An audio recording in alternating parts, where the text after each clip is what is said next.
This is part 1 of my 100 days in Grounded. This video will cover days 1 through 10. Yo, what's going on? Why aren't you subscribed? We're almost at 1,000 subscribers. If we reach 1,000 subs before September 1st, I'll do a giveaway. If you're not subscribed, you can't win the giveaway. So make sure you subscribe! In this world, I aim to complete the game 100% in 100 days. This includes collecting all the milk molars, burgle chips, gold cards, and anything else you can think of, really. When you start a world in Grounded, it starts at 7 AM, but shows 7 hours played already. We will be playing until 100 days and 7 hours have passed, meaning we will have completed exactly 100 days. This also means each day will end at 7 AM in-game. I started day 1 by choosing to play on medium difficulty. This is because it is the most balanced and normal version of the game. I also chose to play as Willow, as she is the least annoying of the 4 playable characters. I start by grabbing a load of basic resources, including some food. I then analyse a pebblet, plant fibre and sap. This allows me to craft a pebble axe straight away. I wasted no time and headed straight to the laser to kill the lawn mites, as this is the first step in the story and I needed the mite fuzz for acorn armor. I then used the new peep function to peep my first bug in the backyard. I then killed the weevil for its meat and analysed the crude rope because I had no idea what I was doing. I killed another weevil and then killed a gnat for its gnat fuzz. I crafted a pebblet hammer and then tried to activate the mysterious machine. I was unable to do this as I'd forgotten to chop the grass, so I did it and then I was able to activate it, unlocking Burgle. I headed to the Oak Lab and analysed a bunch more items so that I could make acorn armor and chests. Then I unlocked my first mutation, Natural Explorer, and proceeded to equip it. I picked Burgle off of the floor and then skipped through his dialogue, allowing me to activate the ASL. Using the ASL, I unlocked a smithing station and also claimed some quests. While in the lab, I grabbed all of the quartzite, as anyone who's played Grounded before knows you always need more quartzite.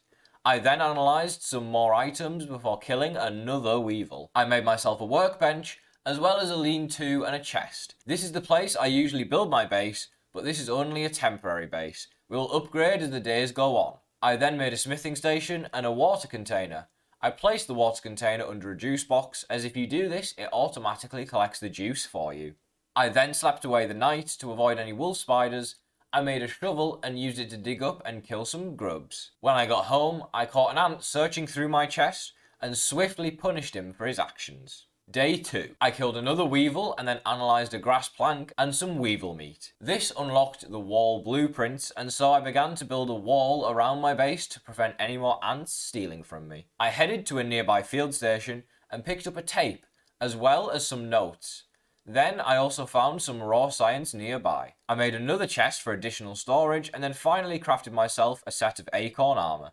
This would make me much stronger and make it much easier to stay alive. I also made the lava blade and weevil shield to increase my offense and defense. Finally, I made a canteen to prevent dehydration.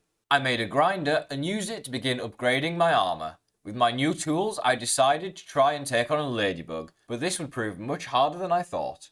When I respawned, he still had low health, so I finished him off before grabbing my loot.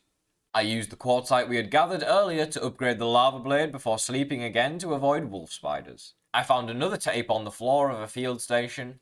I then discovered the 4-leaf clover, which unlocked tier 1 of the coup de grace mutation, which I instantly equipped. While in this cave, I grabbed the quartzite.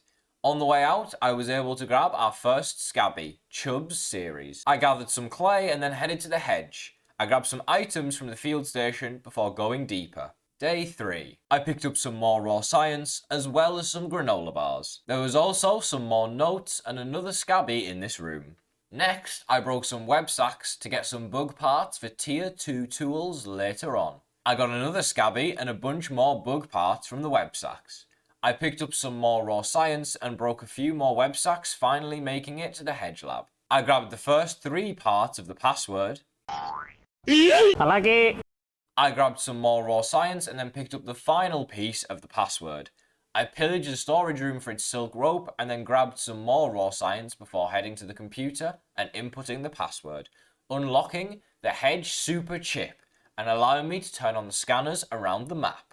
Finally, before leaving the Hedge lab, I grabbed some more raw science, a scabby, and the Broodmother BLT recipe. Next, I headed under the hedge into a secret area. Here, I was able to get the Ant Totem recipe, as well as the Rotten Red Ant Club. I also found a bag with 10 red ant heads in it. I gave Burgle the chip we had found, and then bought the advanced smithing upgrade. I made myself a gas mask and then headed to sleep. With my new gas mask, I decided to take on a stink bug, as we needed his parts for better tools. I also decided to fight another bombardier. During this fight, I unlocked tier 1 of Parrymaster, and after killing him, I still had no boiling glands. I found another audio log. Day 4. Then I tried to kill another bombardier, dying right before he did. I got the rotten lava blade and also got another scabby from the paint can. While killing mites, I unlocked Chopper tier 1. I tried to take on another bombardier and died. But third time's a charm. I was able to kill the bombardier, and I still didn't get a boiling gland. Are you serious? I am flabbergasted. I went back to the research station in Spawn and grabbed the granola bars I had forgotten earlier. I headed into the red ant nest where I was able to get a bunch of raw science, a scabby, and all 3 pieces of the rotten bee armor. Oh, and we got the burglar chip too, I guess. I also unlocked Parrymaster tier 2 on the way out. I was able to find and kill another bombardier, and finally, this one dropped the boiling gland that we needed. I gave Burgle the red anthill chip, and unlocked fiber bandage efficiency and buff lungs. While here, I collected more raw science and farmed all of the quartzite as we'd need it later for upgrades. I headed home to sleep and then tried taking on a ladybug. Keyword is tried. Still dying. Day 5. After failing multiple times, I gave up and just killed a stink bug instead. I made some upgrades to my armor and headed to the hedge to grab a bunch of berry chunks for berry leather. While here, I unlocked tier 1 of Rock Cracker. We needed the berry leather for better tools, armor, and armor upgrades. I unlocked tier 1 of Cardio Fan and headed home to build my drying rack. I also made a roasting spit and a 3rd chest. Finally, I made some sap catchers to farm sap for me. It was finally time to make the insect hammer and insect axe, meaning we had tier 2 tools. Day 6. I bought a canteen upgrade and then used my new hammer to collect a milk molar. Discovering the old anthill unlocked tier 2 of Natural Explorer for me, and I continued to collect more milk molars. With 3 milk molars, I was able to increase my max active mutations to 3. I crafted a pebblet dagger, and then upgraded my armor to level 2 on all pieces. I grabbed some raw science from the pagoda. I then made a gill tube and some fin flops. While organising my inventory, oh shit! A rat! I was attacked. I shit my pants and died. I tried to recover my stuff, but died again. Luckily, the wolf spider fell in the water, instantly killing him. Unluckily, my jerky rack was broken and I couldn't rebuild it. I like it. Day 7. With the wolf spider gone, I grabbed his milk molar and headed underwater. I grabbed the rotten stinger spear and some raw science before dying to a diving bell spider. I proceeded to collect some koi scales and sunken bones as we would need these later. I grabbed some more raw science and made it into the pond lab with literally 1 second of oxygen remaining. I flipped the lever, activating the breakers, and grabbed a note. I killed the Arcar and grabbed another note. Next, I activated all 3 breakers, grabbing another scabby along the way. I made it into the pond lab with 0 seconds of oxygen left. While inside, I got some more raw science, another note, and also a scabby. I logged into the computer before grabbing a tape and some granola bars. I grabbed yet another note and then headed to kill the robots. Using my hammer, I killed all 3 Taze Tees and the Arcar and grabbed another granola bar. I headed into the final room, grabbed another scabby and killed both Taze Tees. Then I grabbed another note before getting the pond super chip and opening up the dome. I collected another note and then grabbed the mussel sprouts for smoothies later on. Before leaving, I grabbed some more raw science and a tape. On the way out, I got the Myrtine mutation from discovering the pond hatch. Day 8.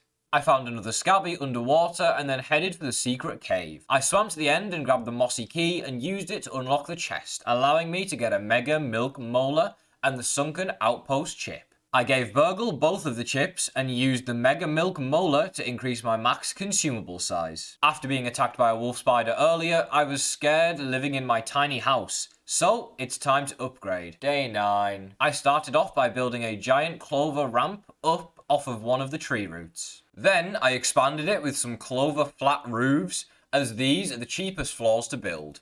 I took a quick trip to the mint box to get all 20 mint shards and unlock tier 1 of fresh defense. Then it was back to expanding my base.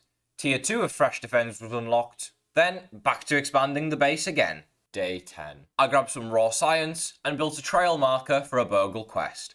I also grabbed the scabby from on top of the light. I then built a second ramp up from the light. This was a good spot as almost no creatures could get here to destroy this ramp, which was important as my base was only supported by the 2 ramps, since the giant tree gives no support for some reason. That's the end of the first part of this series. I hope you've enjoyed. We made a lot of progress today, but there's still a lot to go. Make sure you leave a like on the video if you enjoyed it, and I'll see you with more grounded content next video.